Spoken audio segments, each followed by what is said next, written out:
Madame, Monsieur, bonjour. Je suis ravi de vous retrouver dans cette nouvelle émission. Cette nouvelle émission aura comme thème le développement de l'industrie et du commerce au Maroc dans le contexte actuel mondial. Alors, pour parler de ce thème très important, j'ai plaisir à recevoir Monsieur Riyad Mzour, ministre de l'Industrie et du Commerce. Monsieur Mzour, bonjour. Merci d'avoir répondu à notre invitation. Bonjour Ali, merci de m'avoir invité. Monsieur le ministre, je vais commencer d'abord par vous présenter à nos téléspectateurs, si vous le permettez bien. Donc, vous êtes lauréat de l'École polytechnique fédérale de Zurich, n'est-ce pas?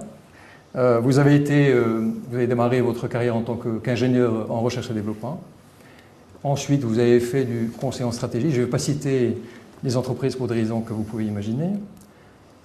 Vous avez participé au développement commercial. Vous avez aussi géré plusieurs unités dans l'industrie, la distribution, les services et le commerce. Et après ces expériences dans le domaine du commerce et de l'industrie, vous avez intégré le Conseil économique, social et environnemental en tant que directeur de cabinet du président, pour ensuite intégrer le ministère du commerce et de l'industrie en tant que directeur de cabinet de l'ancien ministre Moulay Hafid Alemi. Et aujourd'hui, vous êtes ministre de ce département depuis votre nomination par le souverain en octobre 2021. Le 7 octobre, oui, effectivement. Et je dois rappeler aussi que vous faites partie vous êtes membre du comité exécutif de l'Alliance des économistes et cyclamiens. Tout à fait. J'espère que je n'ai rien oublié. Enfin, j'ai parlé d'essentiel en tout cas. En tout cas, les données sont correctes. Merci, c'est déjà pas mal. Alors, avant d'entamer ce débat, Monsieur le ministre, si vous le permettez, je voudrais mentionner un rapport élaboré par le Fonds monétaire international et qui est paru en avril 2002 et qui dresse un tableau assez noir de l'économie mondiale. La guerre en Ukraine a causé des dommages économiques. Elle a contribué à un ralentissement de la croissance mondiale, les prix des carburants qui augmentent, le niveau de vie de manière générale, les denrées alimentaires, les matières premières, etc. etc. Ça touche tous les pays du monde et le Maroc n'est pas en reste. Si en 2021, le Maroc a fait, si mes chiffres sont bons, une croissance de 7,4, me semble-t-il. En 2022, et c'est ce que dit le rapport justement, la croissance mondiale sera autour de 3%, me semble-t-il, et le Maroc sera entre 1,5 et 1,7. Et tout cela aura des conséquences, bien évidemment. Sur les économies émergentes, comme le Maroc, mais sur les économies développées de manière générale. Alors, j'ai une première question pour vous, Monsieur le ministre. Pendant la pandémie, le Maroc a connu une certaine résilience. Les Marocains ont découvert un Maroc de création, un Maroc d'innovation, un Maroc d'adaptation, sous la conduite éclairée du souverain, bien évidemment. Et il y a eu cette résilience, comme j'ai dit. Avec cette guerre d'Ukraine, et peut-être même d'autres crises éventuellement, est-ce qu'on est en mesure de dire qu'il y aura la même résilience? Non seulement il y aura la même résilience, mais à mon avis, et de ce que je vois et de ce que je sens sur les différents mouvements, les différentes forces qui sont en train de se mettre en place dans notre pays, il y aura une émergence encore plus forte. C'est-à-dire aujourd'hui, on a émergé dans beaucoup de secteurs, et notamment dans le secteur industriel et commercial, encore plus fort qu'avant la pandémie. En termes d'emploi, en termes d'intérêt pour l'investissement productif, le Maroc est aujourd'hui dans une dynamique assez unique dans son histoire. Et on a l'habitude de dire dans notre pays qu'on n'est jamais aussi bon que pendant les périodes de crise. Le Maroc et les Marocains, sous la conduite éclairée de Sa Majesté le Roi, comme vous l'avez dit, que Dieu l'assiste, l'ont prouvé pendant la période de pandémie d'une manière intense, avec une mobilisation extraordinaire. Ils ont redécouvert la capacité de l'État, pas seulement au Maroc mais ailleurs, à pouvoir répondre à leurs besoins, la capacité du tissu commercial à pouvoir répondre à leurs besoins, la capacité du tissu industriel et à pouvoir répondre aux besoins de tous les Marocains, et la capacité des cerveaux marocains à pouvoir aussi apporter des solutions en situation de crise. Donc oui, le Maroc s'en sortira probablement encore mieux. On n'a jamais été aussi bon, et on le sait, chaque Marocain le sait, que quand on est dos au mur. Et là, on a été souvent dos au mur, et c'est quelque chose qui nous donne encore plus d'énergie, encore plus d'ambition. Et je suis convaincu, les premiers chiffres le montrent déjà, qu'on s'en sortira beaucoup plus fort qu'avant la crise. Eh ben, très bien, c'est un message. Et c'est ce message d'optimisme que le Maroc portera du 12 au 15 juin pendant la réunion de l'Organisation mondiale du commerce. Est-ce que vous pensez que... Alors, il y a plusieurs choses pendant cette réunion. L'Organisation mondiale du commerce a été perturbée par ces crises mondiales, par ces guerres économiques depuis un moment. Alors, on a eu une mondialisation un peu effrénée, à laquelle le Maroc a adhéré parfois de manière très volontariste. Et aujourd'hui, on se rend compte qu'il y a un petit peu de protectionnisme, des blocs qui se créent, des barrières non tarifaires qui se démultiplient, une fluidité des marchandises avec une augmentation des prix du transport sans précédent, et des géographies qui se construisent et qui se déconstruisent au fur et à mesure des conflits et des intérêts économiques et parfois sectoriels. Et donc, le système multilatéral de gestion du commerce est fortement perturbée puisque sa crédibilité elle-même est remise en cause par beaucoup des participants à ce système multilatéral de gestion du commerce. Donc, l'un des principaux objectifs d'abord de cette conférence ministérielle, c'est de réfléchir au rôle du système multilatéral de gestion du commerce et de comment il peut se réinventer dans la situation actuelle, dans la crispation actuelle, dans la transformation, une sorte de démondialisation partielle que nous vivons actuellement. Donc c'est une réflexion profonde qui va aboutir ou qui va commencer pendant cette réunion.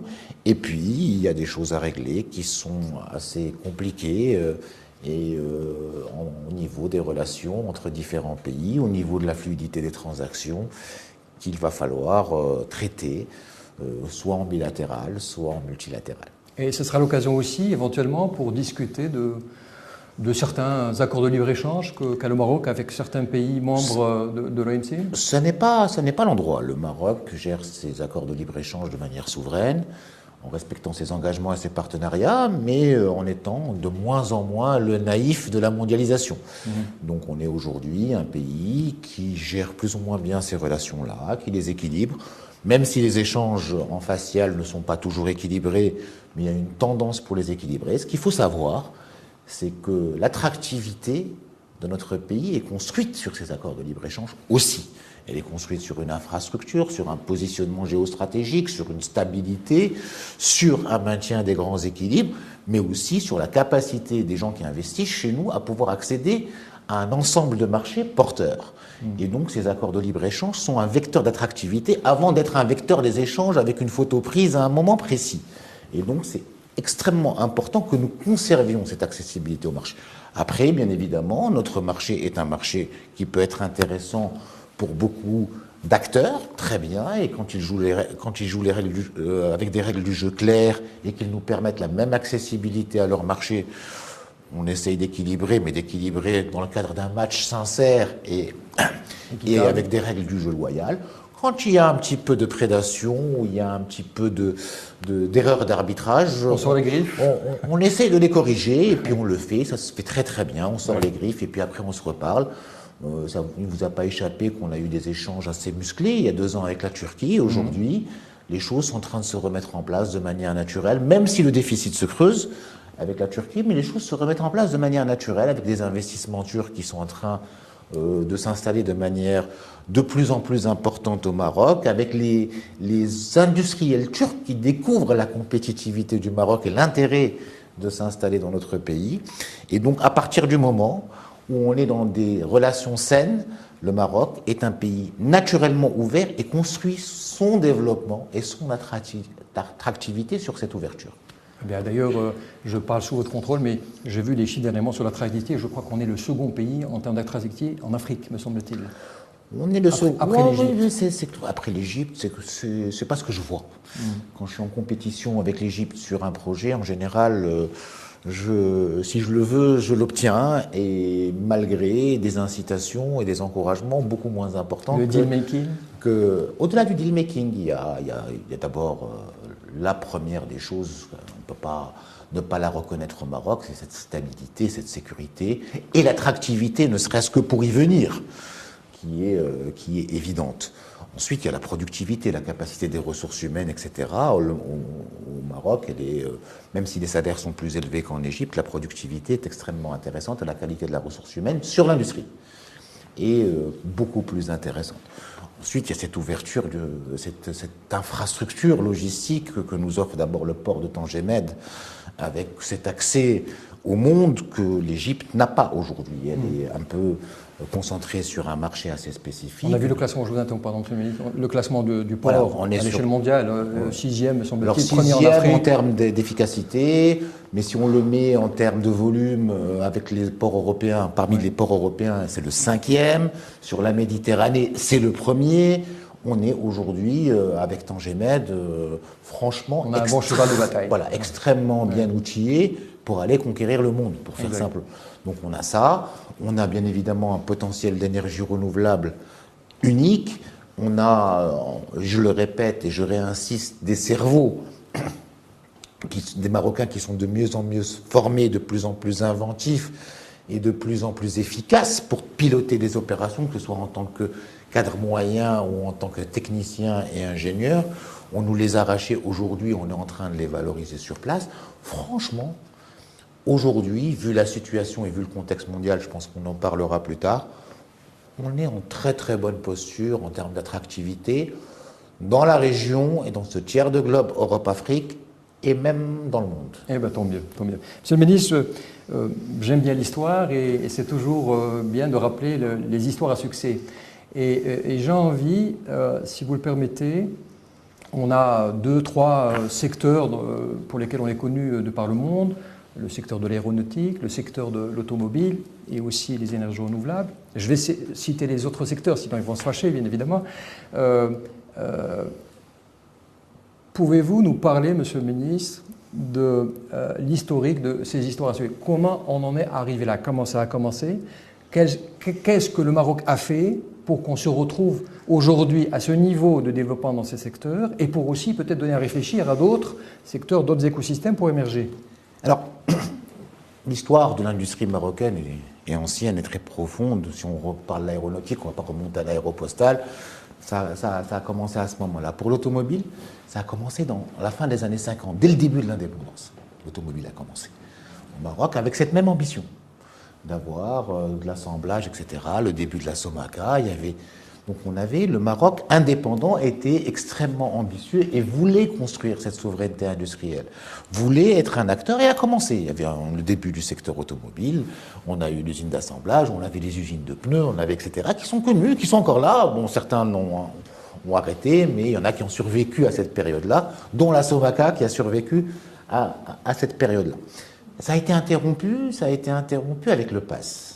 Toute cette trajectoire avec les crises pétrolières successives qui ont mis à mal les finances de notre pays et puis les conditions que la communauté internationale a imposées au Maroc pour pouvoir continuer à subvenir à ses propres besoins. Il y a eu une interruption d'une vingtaine ou de 25 ans.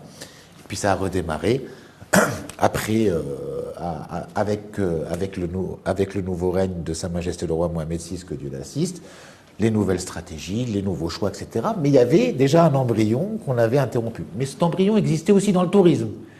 Il y avait des hôtels qui avaient émergé à cette époque-là. Donc toutes ces stratégies qu'on a fait revivre dans les années 2000 avaient été en partie entamées dans les années 50, 60 et début des années 70, y compris la diversification de l'OCP qu'on est en train de vivre aujourd'hui. Donc historiquement, cette ambition marocaine a toujours existé. On n'avait pas les moyens de nos ambitions et puis on l'a redéveloppée de manière intelligente et continue. Encore une fois, première des choses, stabilité macroéconomique pour qu'on ne soit plus ouvert aux aléas et aux diktats et aux conditions des bailleurs de fonds. Donc c'est quelque chose qui est devenu sacro-saint chez nous, avec beaucoup de critiques, etc. Mais c'est quelque chose qui nous a permis de résister et de pouvoir continuer à planifier notre développement. Deuxième des choses, des infrastructures où il y a eu un surinvestissement très fort pour avoir des infrastructures de classe mondiale que nous devons aujourd'hui valoriser. Troisième des choses, la mise à niveau du capital humain, d'abord la généralisation de l'éducation, ensuite pouvoir avoir cette qualité-là, quoi qu'on en dise sur le système aujourd'hui, les Marocaines et les Marocains qui travaillent dans les usines, qu'elles soient japonaises, américaines, coréennes, allemandes, etc., sont parmi les capitaux humains les plus productifs au monde. Et donc ça, c'est quelque chose aussi qui a été réussi. Et puis après, une vision, une stratégie, on a fait des choix. Donc la stratégie industrielle a démarré avec le choix de métiers, les fameux métiers mondiaux du Maroc. Ces métiers-là, on est rentré dedans, on a été chercher des locomotives assez fortes. Pour l'automobile, c'était la première, c'était Renault, avec un taux d'intégration très faible. On avait la Somaca à l'époque, elle assemblait bon an, mal an, avec un taux d'intégration d'une vingtaine de pourcents, 10 000 voitures. Aujourd'hui, on a une capacité, 15 ans plus tard, installée de 700 000 voitures. Et avec un taux d'intégration, on a reçu le rapport pour l'écosystème Renault hier, on attend celui de Stellantis, avant-hier, pardon, de 64%. Ça veut dire 64% de la valeur des pièces qu'il y a dans une voiture sont aujourd'hui fabriquées au Maroc. C'est l'un des taux les plus profonds des écosystèmes industriels au niveau mondial. Et c'est pour ça qu'aujourd'hui, on est le 3e pays le plus compétitif au niveau de la construction automobile. Alors, comment ça fonctionne? Ça fonctionne d'abord, on met les prérequis, la base, ce qu'il faut mettre en place, les infrastructures, la stabilité, la régulation, les lois pour protéger les investissements. On ouvre les marchés, parce que si on n'avait pas eu des accords de libre-échange, il n'y aurait pas des investisseurs qui viennent chez nous pour servir tous les pays du monde. Aujourd'hui, on vend des voitures en Allemagne. Si on n'avait pas eu les accords de libre-échange avec l'Union européenne, ça ne se serait pas fait. Et soit dit en passant, le Maroc, en unité, est le premier exportateur mondial de véhicules vers l'Europe. Ça fait aujourd'hui 6 mois, mois par mois on suit, qu'on est devenu le numéro 1 mondial. Alors c'est pas rien. Numéro 1 devant la Chine, numéro 1 devant la Corée, numéro 1 devant le Japon, numéro 1 devant la Turquie. C'est quand même lourd devant le Royaume-Uni, qui est sorti de l'Union européenne. Et le Maroc est numéro 1. La première voiture la plus vendue en Europe est faite à Tanger et à Casablanca. La deuxième, à Kenitra. Donc c'est dire qu'on a développé quelque chose de profond, de structurant, parce que ça a transformé... Et de durable, certainement. Ça a transformé... le camembert dans nos exportations, aujourd'hui c'est le premier, le deuxième, en fonction des cours, hein, secteur le plus exportateur de notre pays, qui n'existait pas il y a 15 ans, ou qui existait à peine. Monsieur le ministre, comme je vous ai dit tout à l'heure, j'ai parlé des 3 secteurs, automobile, aéronautique, les énergies renouvelables, mais j'ai envie de citer les autres secteurs qui... aussi, il y a des écosystèmes dans chaque secteur. 54 écosystèmes. Voilà, on en parlera dans un petit moment. Aujourd'hui. Alors j'ai envie de parler du secteur du textile, du cuir, de l'électronique, de l'électrique, de la chimie, parachimie, du secteur pharmaceutique, des matériaux de construction, des industries mécaniques, métallurgiques, offshoring, etc. Donc voilà, il y a pas mal de choses à développer. Et bon, je tenais à citer aussi ces secteurs d'activité qui sont en plein essor également. Alors, encore une fois, c'était le choix de 10 métiers qui sont devenus 13 et dans lesquels le Maroc s'est fortement investi. Et qui sont des secteurs qui ont connu des dynamiques différenciées, bien évidemment, et où il y a eu des succès, d'autres où on est encore un petit peu en train d'essayer de rattraper. Mais sincèrement, aujourd'hui, sur les paris que le Maroc a fait, je pense que ce sont des paris gagnants et on retrouve une certaine dynamique et surtout une réponse à un besoin en matière de création de valeur, de création d'emplois, peut-être pas autant que le Maroc en a besoin. C'est vrai que l'industrie ne peut pas créer tous les emplois qu'il y a à créer. C'est vrai qu'il y a un débat aussi sur les emplois créés par l'industrie, mais en tout cas, il y a une dynamique, il y a une transformation qui est visible à tout point de vue, qui a eu lieu durant ces 15 dernières années en matière de transformation industrielle. Très bien. Monsieur le ministre, l'émission Le Dernier Mot se veut d'être aussi une émission informative, didactique. Pouvez-vous nous donner un peu l'explication, le pourquoi du comment, le fonctionnement d'un écosystème? Alors c'est très simple, c'est tout bête. À partir du moment où on a un produit, quel qu'il soit, que ce soit un avion, une voiture, un amortisseur, un pneu, un yaourt, ce produit-là, il y a quelqu'un qui le fabrique, qu'il soit au Maroc ou ailleurs. Donc on a des écosystèmes portés par des gens qui fabriquent des produits qui sont au Maroc, par exemple. On va prendre l'exemple de Renault ou de Peugeot qui fabriquent des voitures, qui assemblent des voitures au Maroc. Et on a par exemple Boeing qui assemble des avions à l'extérieur du Maroc. Ces gens-là, on est en train de leur dire qu'est-ce que vous avez comme ingrédient, qu'est-ce que vous mettez comme produit ensemble pour faire ces fameux avions ou ces fameuses voitures. Donc, il faut un pneu, un amortisseur, un frein, un câble, un siège, etc. C'est ce qu'on appelle la fragmentation industrielle? Exactement. Et à partir de là, on regarde qu'est-ce qu'on peut fabriquer ici. Qui c'est qui les fabrique? Et on amène les fournisseurs qui, au fur et à mesure, et on essaye de les inciter pour pouvoir s'intégrer dans ce produit-là. Et c'est ce qu'on appelle un écosystème. L'écosystème de cette voiture-là, ou de ce fabricant de voitures, est composé des fournisseurs qui alimentent cette voiture et des fournisseurs qui alimentent cette voiture, parce qu'à partir du moment où on va faire un siège, par exemple, il faut celui qui fait il y a celui qui fait la structure de siège, il y a celui qui fait le tissu, il y a celui qui fait la quoi, etc.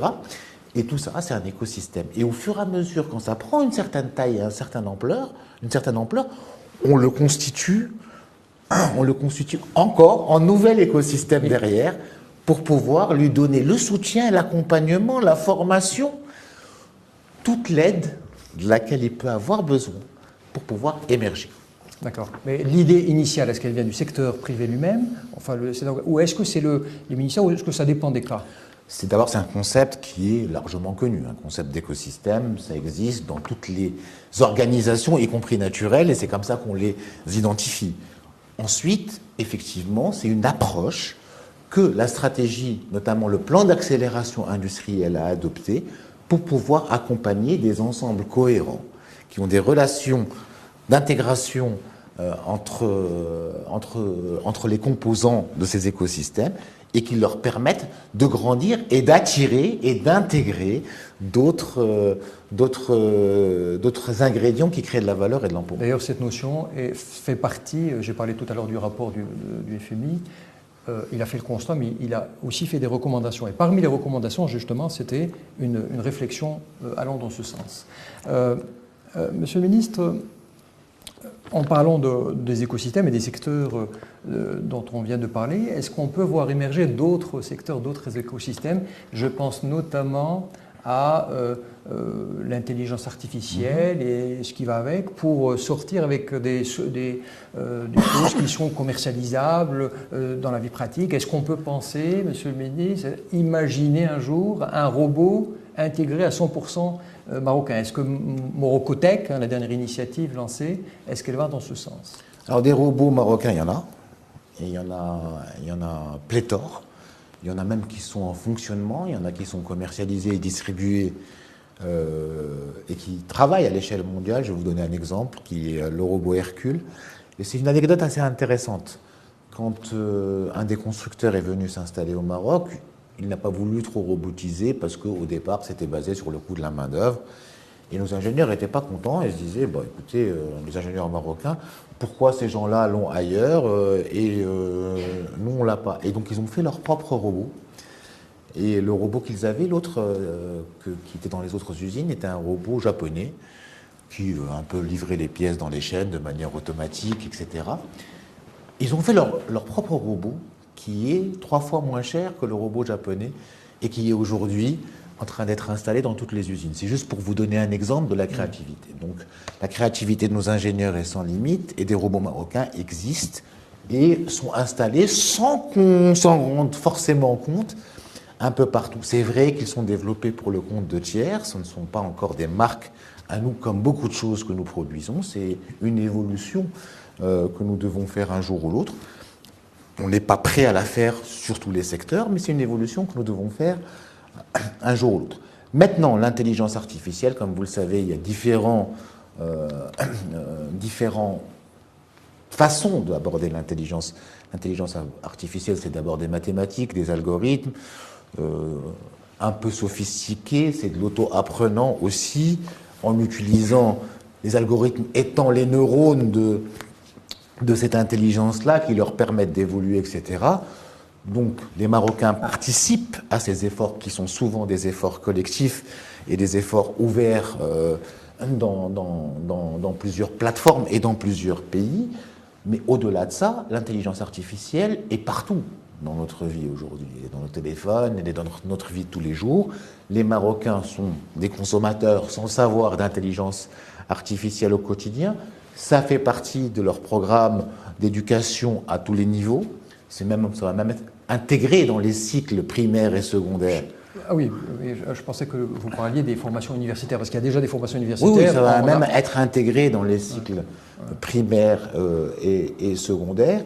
Notre industrie est une industrie, à certains égards, qu'on peut considérer comme un tissu industriel parmi les plus évolués au niveau 4.0, parce qu'elle est récente, tout simplement, et elle utilise des machines ou des robots qui sont aujourd'hui dotés de ce type de mécanisme auto-apprenant.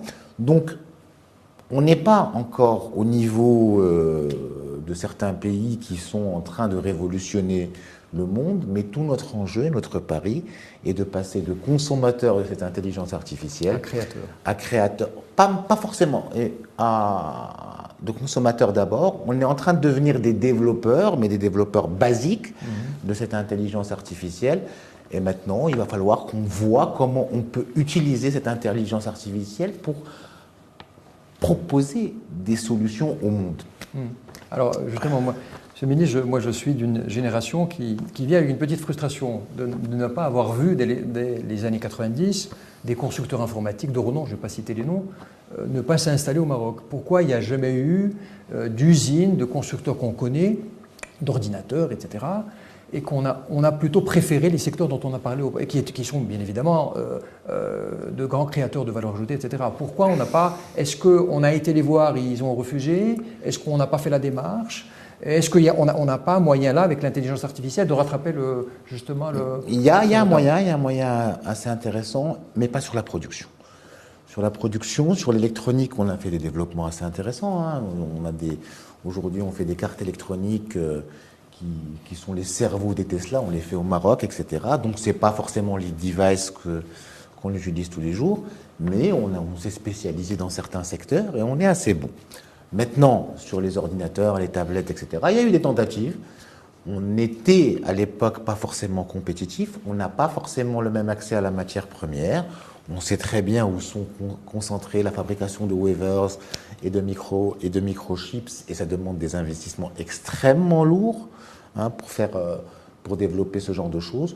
On a choisi de se positionner sur des secteurs où les investissements étaient plus en rapport avec ce que nous pouvions faire, et sur de l'intelligence et de la transformation de l'intelligence où c'était moins capitalistique et ça avait un rendement beaucoup plus rapide et beaucoup plus important. Ce sont les choix qu'on a fait aujourd'hui.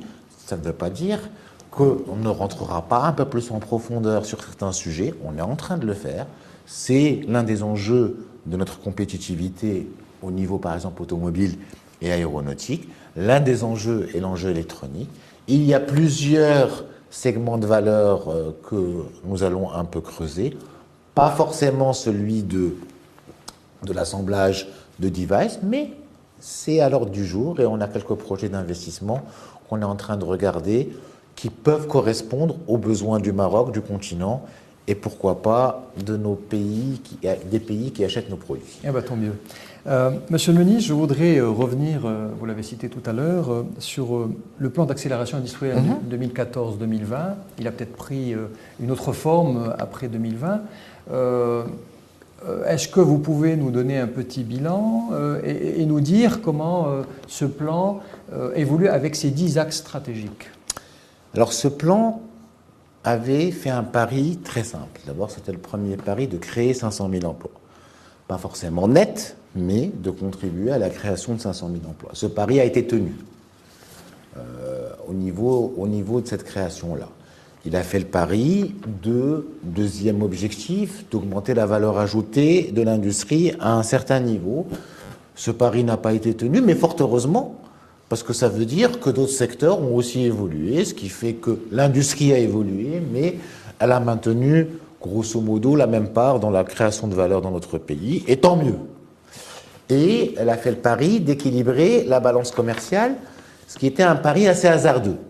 Ce pari était hasardeux parce que l'industrie est une industrie de transformation, parce que l'énergie, on ne l'a pas forcément chez nous, et parce que cette industrie était encore, et l'est toujours encore plus, en train de progresser et d'évoluer, donc il fallait apporter beaucoup de biens, d'équipements pour pouvoir la faire encore grossir. Donc grosso modo, sur les paris qui ont été faits, gros succès sur l'emploi qui est l'enjeu principal, même s'il y a un débat, même s'il y a eu beaucoup de débats dessus, mais il y a des faits qui sont avérés et qu'on peut prouver emploi par emploi, et aujourd'hui un positionnement quand même du Maroc en tant que base industrielle qui n'était pas reconnue avant le PAI, qui est aujourd'hui reconnu dans le monde entier et qui bip sur tous les radars en tant que plateforme industrielle de référence dans certains secteurs. On ne parlait pas du Maroc comme d'un pays industriel avant que le PAI n'ait été bouclé. Et ça, aujourd'hui, c'est un fait, c'est une preuve. Ne serait-ce que ça peut démontrer que ce plan d'accélération industrielle a réussi, puisque aujourd'hui, le Maroc est considéré dans le monde par l'ensemble des opérateurs qui comptent dans ce secteur, par l'ensemble des bailleurs de fonds, FMI, machin, etc., qui évaluent notre pays comme un pays qui a une base industrielle. Ce qui n'était pas le cas il y a 10 ans. Donc, en termes d'image, au-delà de ça, en termes d'image, ça a complètement transformé le pays. En termes de capacité à produire, ça a transformé le pays. S'il n'y avait pas eu cette base industrielle, on n'aurait peut-être pas eu les ressources pour répondre à nos besoins comme on y a répondu pendant la crise. Donc franchement, émergence, le pacte, PAI et aujourd'hui plan de relance industrielle, une belle continuité de stratégie industrielle, bien pensée, une continuité qui a été assurée et pilotée par le souverain. Ça, c'est aujourd'hui un acquis de notre pays qui n'a pas de prix. Qui n'a pas de prix. On bip sur tous les radars, on attire des investisseurs du monde entier. Vous avez vu en termes d'IDE, ça s'est inversé. Il y avait 30% qui étaient mobilisés pour le tourisme, 15% pour l'industrie. On a complètement inversé ça en 10 ans. C'est 15% pour l'immobilier et 30% pour l'industrie. Donc il y a eu une transformation au niveau des investissements IDE, au niveau des investissements du capital marocain, qu'on est en train de voir aujourd'hui arriver en masse vers l'industrie, au niveau des aspirations même des Marocains aujourd'hui en termes de formation, d'orientation, ils s'orientent de plus en plus dans l'industrie, au niveau de la fierté. On ne parlait pas du Made in Morocco de la même manière que nous parlons aujourd'hui. Aujourd'hui, tous les Marocains parlent du Made in Morocco. Mais quelle transformation, quelle transformation. Et je pense qu'il y a de quoi un petit peu s'arrêter et être fier de ce qui a été fait, au-delà de toutes les critiques, bien sûr, que nous pouvons écouter pour corriger le tir et pour avancer un peu mieux. Très bien. Alors, parmi les 10 axes stratégiques de ce PAI, de ce plan d'accélération industrielle, je voudrais que vous nous parliez de 2 axes, si vous le permettez, Monsieur le Ministre. Le premier, c'est celui de l'accompagnement de l'informel vers le formel.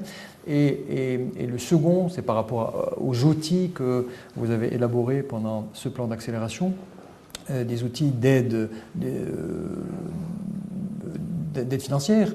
Je pense notamment au fonds d'investissement public. Au fonds de développement industriel. Au fonds de développement industriel, exactement. Au fonds de développement industriel. Pour ces 2 points-là. Alors, l'évolution de l'informel vers le formel, il ne vous a pas échappé, par exemple, que le tissu textile, ou ce qu'il en restait, au départ, était complètement informel. Il y avait des façades qu'on venait évaluer, et puis il y avait un ensemble de travailleuses, pour la plupart, qui n'avaient pas leurs droits, etc., Et aujourd'hui, on a un tissu textile qui compte environ 190 000 travailleurs et travailleuses qui sont aujourd'hui enregistrés à la CNSS. Donc il y a eu une évolution intéressante. On n'a pas fini, on n'a fait que la moitié du chemin, il nous en reste encore 200 000 dans l'informel, et on a vu les drames, par exemple à Tanger, dans certains garages où il n'y avait pas toutes les conditions de sécurité, et on est encore en train de travailler pour intégrer le tissu informel. Donc il y a eu un travail de formalisation de pas mal de secteurs qui étaient là, qui travaillaient, qui n'avaient pas forcément la bonne productivité, où les gens qui y travaillaient n'avaient pas des revenus, n'avaient pas de couverture sociale, etc. Et il y a eu une intégration par le haut à ce niveau-là. Le travail d'intégration de l'informel est un travail continu, et plus on fait évoluer les écosystèmes, plus on les intègre dans le système international où il y a de la qualité, du suivi, de la création de valeur et du partage de valeur, plus on peut intégrer l'informel, et bien évidemment, pas seulement l'informel, mais aussi les jeunes Marocains qui sont à la recherche d'emploi, et c'est ça la grosse bataille. Ensuite, sur le fonds de développement industriel. Le fonds de développement industriel, c'était un fonds qui était doté de 21 milliards de dirhams pour réaliser cette stratégie. Une grosse partie a été engagée dans le cadre de conventions pour faire les infrastructures, c'est-à-dire pour accompagner la création ou l'aménagement de zones industrielles, pour accompagner les projets industriels eux-mêmes. Dans le cadre de partenariats public-privé, c'est ça? Dans le cadre de... Alors, il y a eu beaucoup d'aménageurs, par exemple publics. Au départ, il y avait Medz, il y avait TFZ, il y avait le Omran. Et puis aujourd'hui, on rentre dans des partenariats publics-privés avec des investisseurs privés qui développent. Preuve, s'il en est, que le secteur est devenu attractif, dynamique, y compris pour les investisseurs privés, pour l'aménagement de zones industrielles.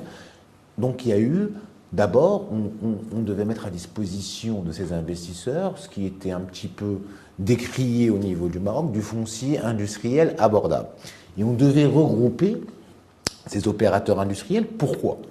Parce qu'il fallait les regrouper pour pouvoir qu'ils aient une logistique adaptée, il fallait les regrouper pour qu'ils aient de l'énergie, il fallait les regrouper pour qu'il y ait le traitement des eaux, pour qu'ils ne polluent pas, etc., etc. Et pour qu'il y ait des services partagés, pour qu'ils puissent travailler entre eux et partager la maintenance, un savoir-faire, se livrer eux-mêmes dans le cadre d'écosystèmes. Il y a eu des zones dédiées à l'automobile, etc., des zones dédiées à l'aéronautique.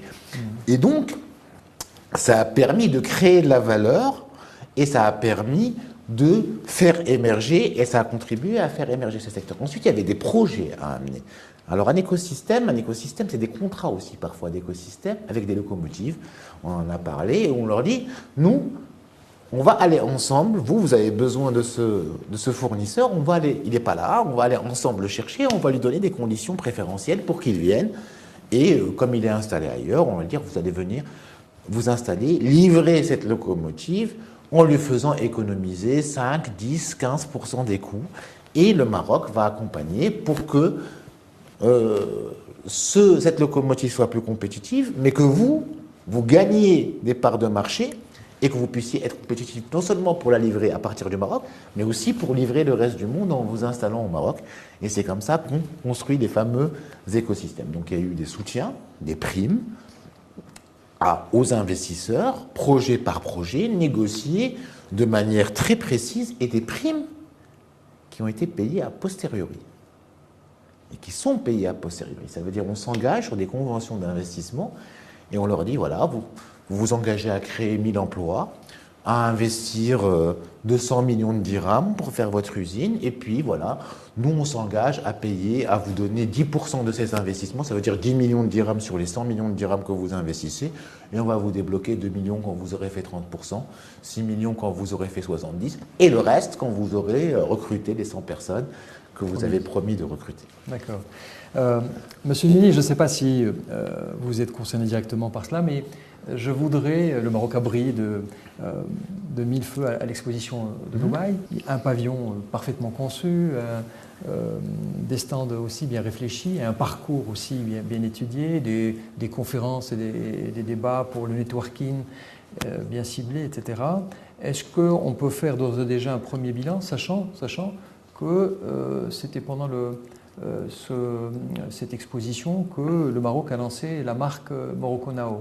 Est-ce qu'on a déjà un premier feedback? Et la question suivante, permettez-moi, quelle est la suite à donner à cette participation remarquée et remarquable à l'Expo de Dubaï? D'abord, Sa Majesté m'a honoré en me faisant présider la délégation ministérielle qui a inauguré le pavillon du Maroc à l'Expo de Dubaï, et j'en suis très fier. Ensuite, vous l'avez dit, c'était un pavillon sans prétention, mais qui nous représentait bien avec cette simplicité, cette efficacité et surtout cette profondeur et cette histoire qui était montrée au monde sans aucune prétention. Et c'est ce qui a permis à ce pavillon d'avoir une certaine attractivité, parce qu'on y retrouvait la convivialité marocaine, on y retrouvait la technicité marocaine et la profondeur de notre civilisation. Alors Morocco Now, c'est un concept sur lequel on travaille depuis quelques années déjà et qui a été lancé à cette occasion, au moment où le monde se rencontrait à Dubaï, qui est une plateforme d'investissement assez intéressante et qui organisait un événement mondial. Et c'était le moment de la lancer.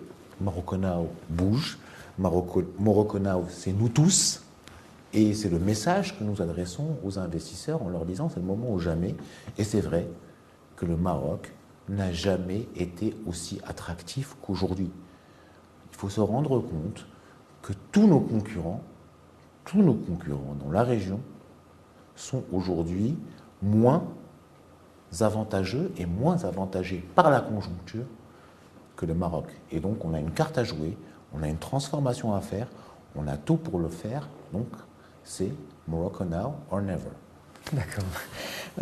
Monsieur le ministre, lorsqu'on parle de progrès et de développement industriel, on l'associe en général au développement technologique.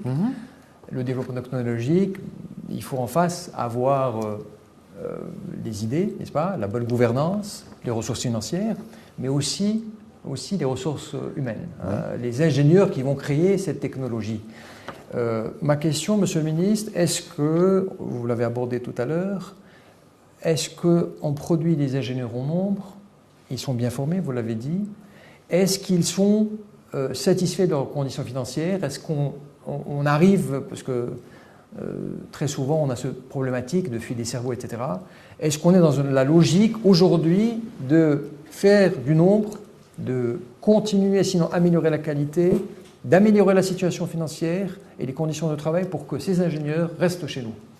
Alors, on n'en fait jamais assez pour le capital humain. Jamais et nulle part. On n'en fait jamais assez, on peut toujours faire mieux. Et donc, bien évidemment, ma réponse est on peut encore mieux faire, et elle sera toujours la même, quel que soit le niveau qu'on ait atteint. Donc, on forme aujourd'hui, au niveau technique, 10 000, me semble-t-il. 23 000 d'ingénieurs. Ingénieurs et techniciens supérieurs. Ah oui, il y a la notion d'ingénieur assimilé. Voilà. On forme 23 000 par an qui répondent parfaitement à nos besoins. Et on est en train, peut-être qu'on est l'un des seuls pays au monde, à avoir complètement ouvert son système d'enseignement supérieur technique au secteur privé et aux investisseurs. Ça veut dire aujourd'hui, on a un investisseur qui veut 10 ou 12 ingénieurs qui soient CATIA V5 et qui maîtrisent une certaine bibliothèque, sa bibliothèque propre, on l'intègre dans notre système d'enseignement, dans nos écoles d'ingénieurs. Charge à lui, bien évidemment, quand on l'a fait, de recruter la personne qui est sortie. Donc on a signé une convention avec l'enseignement supérieur sur 100 000 ingénieurs pendant ce mandat, avec bien évidemment l'intégration de soft skills, l'intégration de certaines choses qui leur permettent de s'adapter, leur formation basique, mais la possibilité d'ouvrir 10 à 20% de leur cursus de formation aux besoins de leurs futurs employeurs. Donc ça, c'est une révolution et c'est unique. Unique de par son agilité et unique de par son ouverture aux investisseurs et au secteur privé, mais c'est contractualisé. C'est ce qu'on avait fait au niveau de la formation professionnelle. On est en train de le faire au niveau de l'enseignement supérieur et ça concerne 25% des emplois que le secteur de l'industrie a créé durant cette mandature. On a 400 000 emplois à créer, il y a 100 000 qui seront de ce niveau-là, c'est dire la transformation qu'on est en train de faire, la montée en gamme qu'on est en train de faire. Il ne vous a pas échappé que les Marocains sont de mieux en mieux éduqués et donc aspirent à des emplois de plus en plus... Éduqués dans le sens anglo-saxon du terme. N'est-ce pas formés, vous voulez dire? Oui, oui, formés. Vous avez raison, merci d'avoir corrigé. Ils sont de mieux en mieux formés et aspirent à des emplois de plus en plus qualifiés et donc acceptent de moins en moins d'être d'école bleue et veulent de plus en plus être d'école blanc. Et nous devons travailler d'abord pour faire monter en gamme la valeur ajoutée que nous produisons au Maroc, c'est ce que nous faisons, et nous ne pouvons la faire monter en gamme que si nous avons le capital humain qui répondent aux besoins de ceux qui investissent ou de ceux qui veulent monter en gamme chez nous. Donc c'est une montée en gamme parallèle qu'on est en train de faire. Ça fonctionne plutôt bien. Ça fonctionne plutôt bien dans l'automobile, par exemple. On a aujourd'hui 7500 techniciens et ingénieurs qui sont dans la R&D automobile. Casablanca est la 12e ville au monde en termes d'investissement R&D automobile. Et ça a démarré il y a 5 ans. Il n'y avait rien. Il y a 5 ans. Et un des opérateurs seulement, je suis en train de rassembler les besoins de recrutement sur l'automobile des autres opérateurs, un des opérateurs seulement va en recruter 2000 cette année. Donc c'est dire que c'est en train de boomer et c'est en train de prendre. Les gens commencent à comprendre la valeur et la qualité technique du capital humain marocain. On va dire, on a eu de la chance de ne pas avoir réformé trop vite notre système d'éducation, qui est resté très lourd en mathématiques, très lourd, et c'est une compétence qui est devenue rare. Parce que beaucoup de systèmes évolués ont réduit, ont allégé ces programmes-là. Nous, beaucoup d'étudiants ont eu du mal à le suivre, mais ceux qui ont suivi et qui ont tenu ont un bagage technique et mathématique un peu plus profond que leurs concurrents d'en face, et ça donne un avantage compétitif assez intéressant. Alors pour la fuite des cerveaux, et vous avez évoqué ça, c'est extrêmement intéressant, et c'est un deal et un trade-off que sont en train de faire les investisseurs. On va prendre l'exemple de la défense, c'est plein d'ingénieurs marocains. Les bâtiments de la défense sont remplis, il doit y avoir 30 ou 40, à Paris.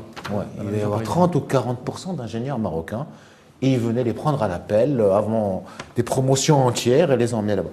Mais in fine, ils prennent un ingénieur ici sorti d'école, qui a 23 à 24 ans. Ils l'emmènent à Paris.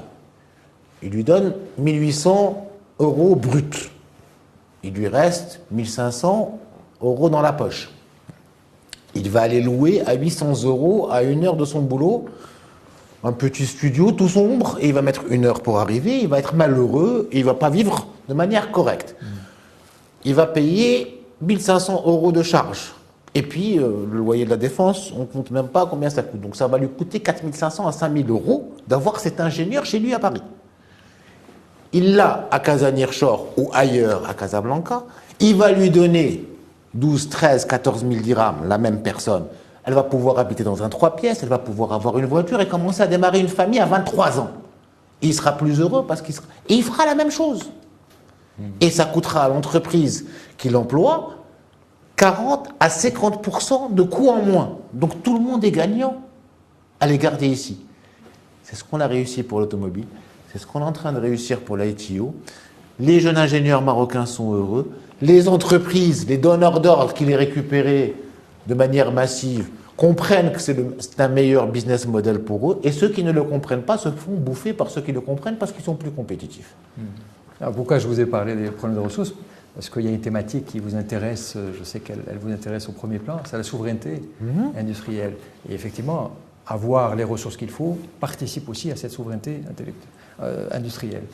Et je sais que demain, me semble-t-il, vous allez participer à un débat sur la souveraineté industrielle. Monsieur le ministre, on arrive à la fin de cette émission. Je vous remercie pour votre sincérité et pour la profondeur de vos propos. Et il est d'usage dans cette émission de laisser le dernier mot à l'invité. Quel sera votre dernier mot, monsieur le ministre? Un seul mot. Ambition. On a tout pour passer le cap. On a tout pour devenir parmi les nations développées. On a les qualités humaines. On a une confiance extrêmement importante des investisseurs nationaux et internationaux. On a des infrastructures de qualité, on a de la stabilité, on est ouvert au monde. Ambition. On est capable de transformer notre pays dans les 5 à 10 ans à venir et on va le faire ensemble. Monsieur le ministre, merci beaucoup pour le temps que vous avez bien voulu nous consacrer et on vous souhaite tout le succès pour votre mission. Madame, Monsieur, je vous remercie pour votre attention et vous donne rendez-vous au mois prochain. Au revoir.